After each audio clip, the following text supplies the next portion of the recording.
তো যদি আপনি পানি না পান তো কুলুক নিতে পারেন, কুলুক আপনি ইট নিতে পারেন, ঢালা নিতে পারেন। আপনার সাদা কাগজ, সেই কাগজে আরবি লিখা নাই, সে কাগজে এখন টিস্যু পেপার উঠেছে, এও নিতে পারেন।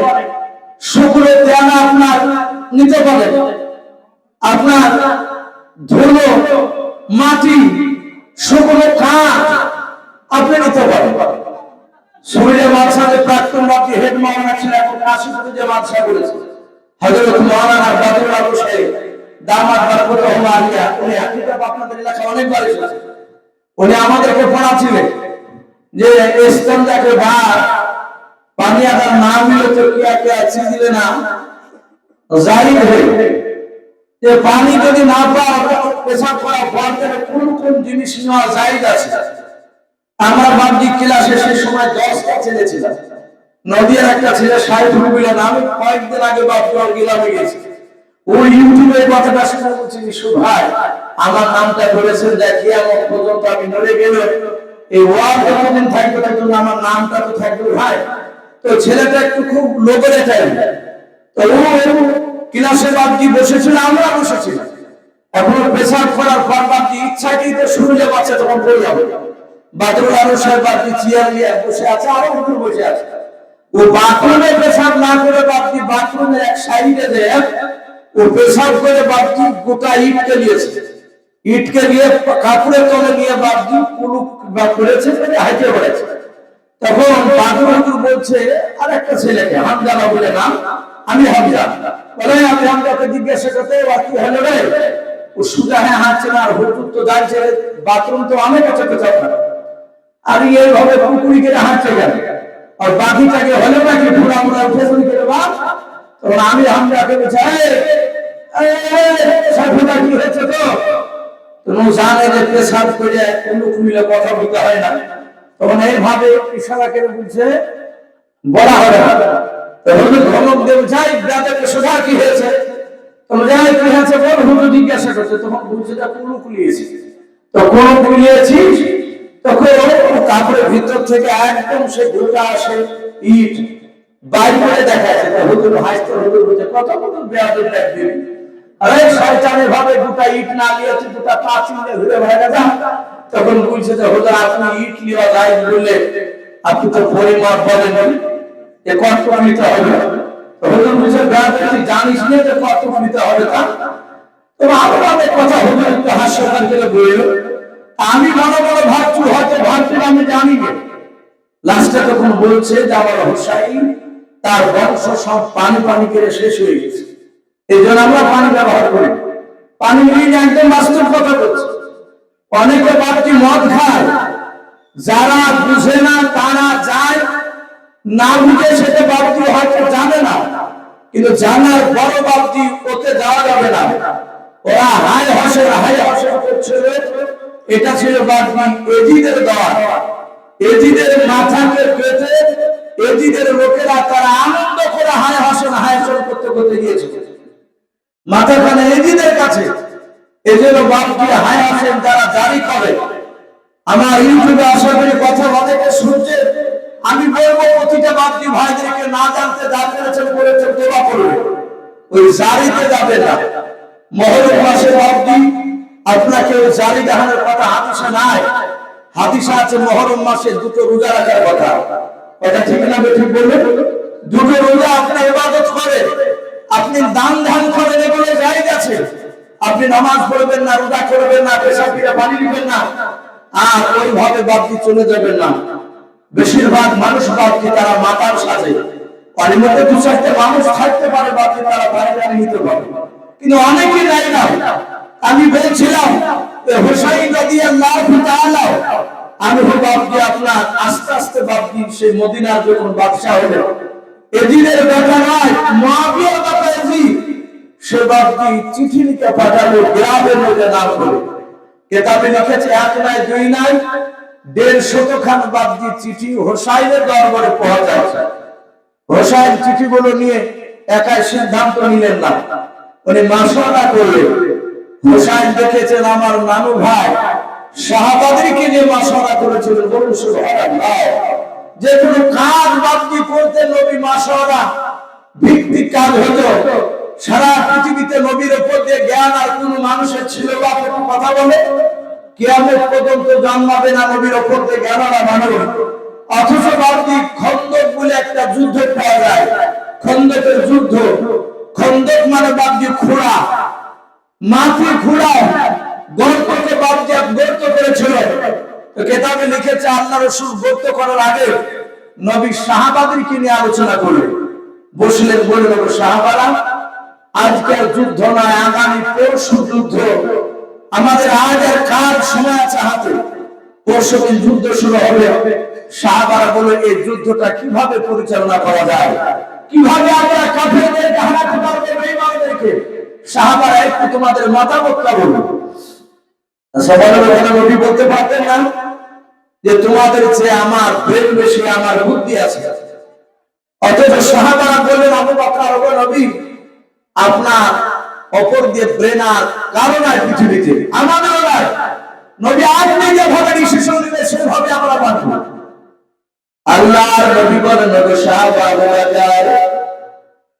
আমি প্রতিটা সাহাবার আমি মক্কা যাই দেখে কার মক্কা আমি গ্রহণ করব, মেনে নিব। এক একটা সাহাবা বাপি এক এক রকমের বাবা মহাত্মা নিয়ে প্রকাশ করল। নবীদের সবাই মতগুলো বাপি শুনলেন। শোনার পর সালমান ফারসি রাদিয়াল্লাহু তাআলা আল্লাহর নবীর বাপি বয়স্ক সাহাবা ডাক দিয়ে বলল নবী যাও। এক এক সাহাবা এক এক রকমের মত বলেছে, নবী আমার মতটা একটু ভিন্ন হবে, আলাদা হবে। ও আল্লাহর নবী আমি কি বলবো? নবী বলেন সাহাবা আমি সবারই অনুমতি দিয়েছে, তোমরা বলাও। ও সালমান সবার হয়েছে, শুধু তোমার বাকি আছে আর আমার বাকি আছে। আল্লাহ রাসূল বলেন সাহাবা তাড়াতাড়ি তুমি বলো। সালমান ফারসি বলেন নবী গো আমরা এখানে বসে আছি, এটা হচ্ছে আমাদের রাস্তা। বলে হ্যাঁ, বেঈমানেরা ওই সামনে দিক দিয়ে রাস্তা দিয়ে আমাদের এই দিকে এসে আমাদেরকে মারবে। বলে হ্যাঁ ও আল্লাহর নবী আমরা সংখ্যায় কম, ওরা বেঈমানেরা সংখ্যায় বেশি। বলে হ্যাঁ। সালমান বলে ও নবী আমার মত বলে নবী গো রাস্তাটা আপনি কেটে দেন। বলে কতটা রাস্তা কাটবো? ডাকে বলে নবী যাও সবচেয়ে আরবের মধ্যে সবচেয়ে ইষ্ট ঘোড়াটা কত দূর লাভ মেরে পড়বে যেতে পারবে। ও নবী যত দূর লাভ নিয়ে পড়বে সবচেয়ে দামি ঘোড়া দাও। ওই ঘোড়াটার জায়গা লাভ দেওয়া জায়গা থেকে আরো ৩-৪ হাত বেশি কাটা হবে। বলে কেন? সাহাবা সালমান ফারসি ডাক দিয়ে বলেছিল ও আল্লাহর নবী যে আমরা সংখ্যায় কম, রাস্তা ভালো হলে সব তারা দৌড়ে এসে আমাদেরকে আক্রমণ করবে, আমরা তাদেরকে ফিরে উঠতে পারবো না। ও আল্লাহর নবী রাস্তা যদি অনেকটা গর্ত যদি করে দেয়, তারা গর্ত পার করে তখন তারা যখন উঠে আসতে যাবে ওই পার থেকে এই পার থেকে আমরা তাদেরকে আক্রমণ করতে পারবো। একসঙ্গে ঘোড়াগুলো দৌড়ে আসতে পারবে না, একে একে নামতে যাবে, তখন আমরা সময় কাটাতে লাগাতে পারবো। আল্লাহ রাসূল ডাক দিয়ে বলল সাহাবারা আমার সালমান ফারসির মতটা আমি পয়গম্বর মেনে নিলাম। বলুন সুবহানাল্লাহ। এর জন্য বাবা সারা পৃথিবীর মানুষকে নবীজি দেখানোর জন্য একটা মাশওয়ারা করেছিলেন। আল্লাহ নবীর সাহাবা হযরত হুসাইন রাদিয়াল্লাহু তাআলা বাবা সকালবেলা এক রাতের বংশের সব লোককে ডাকে, প্রায় মোটামুটি 100 মতো বাপি লোক সেখানে জমায়েত হলো। সবাই হুসাইনের দিওয়ানা, আল্লাহ নবীকে বাপি মানে হুসাইনকে মহব্বত করে। হযরত হুসাইন রাদিয়াল্লাহু তাআলা বাবা 150 টাকার বাপি ঠিকানা নেওয়ার পর হুসাইন ডাক দিয়ে বলেছিল ও আমার নাম ভাইয়ের বংশধর, ও আমার আপনার বংশধর শুনে নাও, এদিকের লোকেরা আমি জানি না মদিনা নাই, এই চিঠিগুলো সব কুফানগর থেকে এসেছে। ডাকে দিয়ে বলে হুসাইন কি লেখা আছে চিঠিতে? বললাম হুসাইন ডাকে দিয়ে বলে ভাই মক্কার মদিনা নাই, কুফা নগরের লোকেরা তারা চিঠি লিখে আমাকে আমন্ত্রণ জানিয়েছে, আমাকে ডাক দিয়েছে, আহ্বান করেছে, তাড়াতাড়ি চলে আসেন আপনি কুফা নগরে, আপনাকে আমরা সবাই বাদশাহ বলে মেনে নেব। ওকে আমার বন্ধুরা, ও আমার আব্বার বংশেরা বলে বলো, আমি এই চিঠিখানা নিয়ে এখন তোমাদেরকে নিয়ে পরামর্শ করার জন্য ডেকেছি। বলে এখন তোমরা কি বলবা বলো। হযরত বাবা হুসাইনের বাবা একটা চাচাতো ভাই মুসলিম বিন আকিল বলে তার নাম ছিল। হযরত বাবা আকিল বাবা ছিল, হযরত আলীর ছেলে যেমন বাবা হুসাইন, অনুরূপভাবে মুসলিম বিন আকিল বাবা আলীর একটা ভাইয়ের নাম ছিল বাবা মুসলিম নয়, আকিল বলে নাম ছিল। ওই আকিলের বাপি ছিলেন ইমাম মুসলিম। হযরত হোসেনের দরবারে দাঁড়িয়ে ইমাম মুসলিম ডাক দিয়ে বলেছিলেন, ও আমার হোসেন ভাই শুনে নাও, আমি গত কালকে আমি একটা লোকের মুখ থেকে শুনলাম, শুনে নাও ওই কুফা নগরে নাকি এজিদ বলে একটা বেঈমান আছে। হযরত মুআবিয়া রাদিয়াল্লাহু তাআলা আনহু কুলিজা টুকরা সন্তান এজিদের বেঈমান, শুনলাম সে নাকি খোদা নয় বাদশাহ দাবি করেছে। এজিদের লোকেরা কয়েকটা লোক এজিদকে মানছে, বাদ বাকি লোকেরা কুফা নগরের বাসিন্দারা মানে নাই। এই হুসাইন আমার এটা হতে পারে এই চিঠি গ্রামের লোক হয়তো দেয় নাই, এজিদ হয়তো গ্রামের নাম করে ষড়যন্ত্র করে হয়তো তোমাকে ডাকছে। ও আমার হোসেন ভাই দয়া করে তুমি না গিয়ে ভাই, এখানে 100 লোক রয়েছে বলে, হ্যাঁ 100 লোকের মধ্যে থেকে শুনে নাও যে কোন একটা বুদ্ধিজীবী মানুষকে পাঠিয়ে দাও। হোসেন বলল কোথায় পাঠাবো? বলে আপনি ওই কুফা নগরে পাঠিয়ে দেন। ওই জায়গাতে পাঠিয়ে দিলে ওখানকার লিস্ট খবর জানতে পারবে না, সে সিআইডি শুরু যাবে যেন ধরতে না পারে, এদিনের লোকেরা বুঝতে না পারে। ইমাম মুসলিমের কথাকে বাদে সবাই সমর্থন করল। সবাই বলল হোসেন আপনি যাবেন না, আপনি চলে গেলে আপনাকে হত্যা করলে আমাদের রাহাবার আর কেউ থাকবে না। হোসেন বলল ঠিক আছে ভাই আমি যাব না। তাহলে বুদ্ধিজীবী লোকটা কে যাবে? সবাই মত প্রকাশ করল ইমাম মুসলিম কি পাঠানো। ইমাম মুসলিম ভাই তুমি যাও। হোসাইনে বলল ভাই ইমাম মুসলিম তুমি যা আমার তরফ থেকে, তুমি এমন ভাবে যাবা লুকিয়ে যেন জানতে না পারে।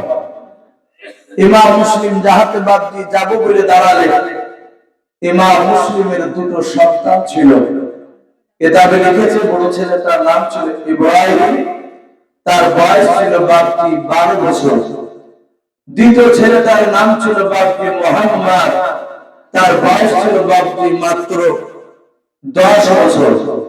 2 বছরের বাকি ছোট বড় তারা 2 ভাই, হযরত ইব্রাহিম আর মুহাম্মদ।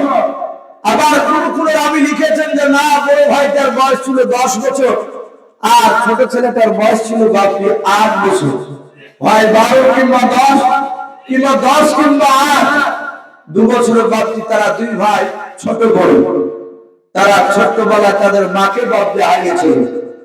ইমাম মুসলিমের 2 ছেলে দাঁড়িয়ে বলল আব্বা আপনি যদি কুফা নগরে যান আমরাও 2 ভাই যাব। ওগো আব্বা আমাদের মা মরার পরে আমাদের আব্বা বলল আপনার মা বলল আপনাকে ছাড়া আমরা 2 ভাই থাকতে পারি না, আমরা যাব আপনার সঙ্গে। ইমাম মুসলিম ডাক দিয়ে বলেছিল বাবা তোমরা 2 ভাই যেও না, মদিনায় থাকো, ওই দেখো তোমার নানুর ভাইয়ের কবর, বলুন সুবহানাল্লাহ। নবীজির কবরটাকে দেখাচ্ছে, এই নবীর কবরটা তুমি দেখতে পাবা, জিয়ারত করবা, তোমার আমল নামাতে কি লেখা হবে। বাবা তোমরা থাকো, তোমাদের 2 ভাইকে আমার হোসেন ভাই দেখাশোনা করবে। হোসেন বলল আমি দেখাশোনা করব ভাই, চিন্তা করো না, তোমার ছেলে দুটো। কিন্তু বাবা তকদিরে যদি লেখা থাকে বিপদ কষ্ট পৃথিবীর মানুষ কেউ বাপটি কাটাতে পারবে না। ইমাম মুসলিম নিয়ে যাবে না, দুই ছেলে নাছর বান্দা ওরা না দিয়ে ছাড়বে না। বারবার বললে আব্বা যাবো। ইমাম মুসলিম বলেন আমি লুকিয়ে গোপনে যাব, যদি এদিদের লোকেরা জানতে পারে যে আমি এসেছি হোসাইনের তরফ থেকে গভর্নর হিসাবে, তাহলে ওরা আমাকে হত্যা করবে। আর ওরা আমাকে হত্যা করতে আসলে আমি পালিয়ে আসবো আবার মদিনায়। বাবা তোমরা সাথে থাকলে তোমাদেরকে নিয়ে পালাতে পারবো না। এরা দুই ভাই বললে আব্বা কোলে নিতে হবে না, কাঁধে নিতে হবে না, আমরা দুই ভাই আপনার পেছন পেছন দৌড়াবো, আপনি আগে আগে দৌড়াবে, কেউ আমাদেরকে ধরতে পারবে না। ইমাম মুসলিম রাদিয়াল্লাহু তাআলা আনহু তার পিতা দুই ছেলেকে নিয়ে বারণ করে শুনল না বাপজি। এরা তিনজনাই বাপজি রওনা হয়ে গেল কুফার বলে। হযরত ইমাম মুসলিম রাদিয়াল্লাহু তাআলা আনহু দুই ছেলেকে নিয়ে বাপজি, এক না দুই না, ওটা লিখে রাখেন শেষের বানাই দোয়া করে দেওয়া হবে। এরা ইমাম মুসলিম প্রথম যার বাড়িতে গিয়ে উঠেছিল বাপজি কুফা নগরে, সে বাড়িওয়ালার নাম ছিল উম্মে হানি। কি নাম বললাম ভাই? উম্মে হানি। তার বাড়ি থেকে গোপনে বলল আমি হোসাইনের তরফ থেকে এসেছি। এখানকার লোক হোসাইনকে খাড়া খাড়া বাদশা বলে মানে তার সামর্থ্য কতটা আছে দেখার জন্য এসেছে। উম্মে হানির বাড়ির আশেপাশের মানুষকে বললেন ও বাকি ভাইরা, রাত্রি 11টা হতে হতে বাবা, এক নাই দুই নাই 20,000 লোক কুফাবাসীরা সবাই তারা ইমাম মুসলিমের হাতে হাত দিয়ে বায়াত গ্রহণ করলো। বলুন আলহামদুলিল্লাহ। সবাই তারা ওয়াদা করলে তারা বলল ভাই ইমাম মুসলিমের তরফ থেকে আপনার কাছে হাত দিয়েছে। ইমাম মুসলিম ভাই আমরা তোমার হাতে হাত দিয়ে ওয়াদা করলাম হোসেনকে মানবো, আমাদের হোসেনকে দরকার। ওগো ভাই ইমাম মুসলিম তুমি চিঠি পাঠিয়ে দাও হোসেন যেন আমাদের কুফা নগরে চলে আসে। ইমাম মুসলিম চিঠি লিখে কুফা নগরের একজন আল্লাহর নবীর দিবানা হোসেনের দিবানা একটা যুবক ছেলেকে দিয়ে বাপকে চিঠিখানা পাঠিয়ে দিলেন। বলে বাবা যাও হোসেনকে বলো গা কুফা নগরে নিরাপদ আসলে কোনো অসুবিধা হবে না। এ চিঠিখানা নিয়ে চলতে লাগলাম। রাত্রি বাপটি 12টা বাজতে বাজতে বাবা আবার চারিদিকে বাপটি এলান শুরু হয়ে গিয়েছে, জানতে পেরে গিয়েছে ইমাম হোসেনের তরফ থেকে ইমাম মুসলিম এসেছে। ইমাম মুসলিমের হাতে হাত দিয়ে যারা বায়াত গ্রহণ করেছে, যারা ওয়াদা করেছে টাকা দিয়েছে, তারা বায়াত না ভাঙলে তাদেরকে হত্যা করে ফেলবে। এদিদের লোকেরা প্রচার করে বেড়াচ্ছে ইমাম মুসলিমকে যে ধরে দিতে পারবে তাকে 10,000 টাকা ইনাম দেওয়া হবে।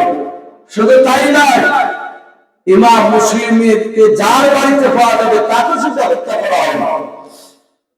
সঙ্গে সঙ্গে 20,000 লোকের মধ্যে থেকে প্রায় বেশিরভাগ লোক তারা সবাই বায়াতকে ভেঙে ফেলল মৃত্যুর ভয়।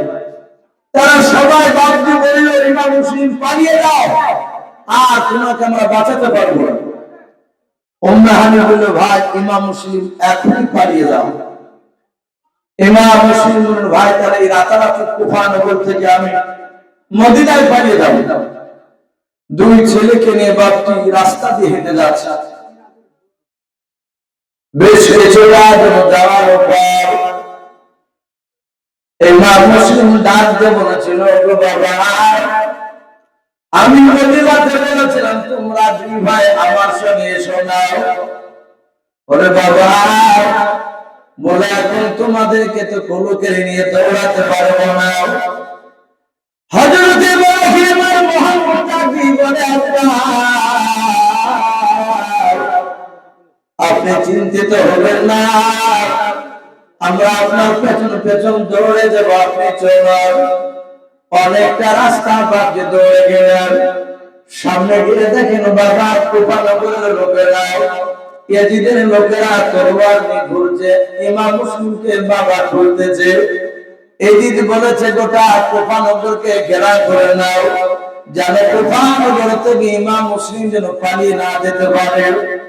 এরা বাবা দুই ভাই ডাক দিয়ে বলেন আব্বা, ওই দেখেন সামনে মানুষ ঘোরাফেরা করেছে। বলে হ্যাঁ বাবা, ওরা এদিদের লোক, কথা বলবে না। ওই রাস্তা থেকে বাবা আর একটা রাস্তা দৌড়াবে মদিনা যাওয়ার জন্য। ওই রাস্তায় কিছুটা দূর যাওয়ার পর দেখো রাস্তাটা বাবা এদিদের লোকেরা এভাবে বাবা চারদিকে রাস্তায় দৌড়ালেন। চারদিকে রাস্তায় দেখছে এদিদের লোকেরা বসা। ইমাম মুসলিম দেখলেন আর পালানো যাবে না, গোটা মক্কা নয় কুফানগরকে ঘেরাও করে নিয়েছিল বাবা এদের লোকেরা। হঠাৎ করে বাবা ইমাম মুসলিমের দুই ছেলে ডাক দিয়ে বলেন আব্বা,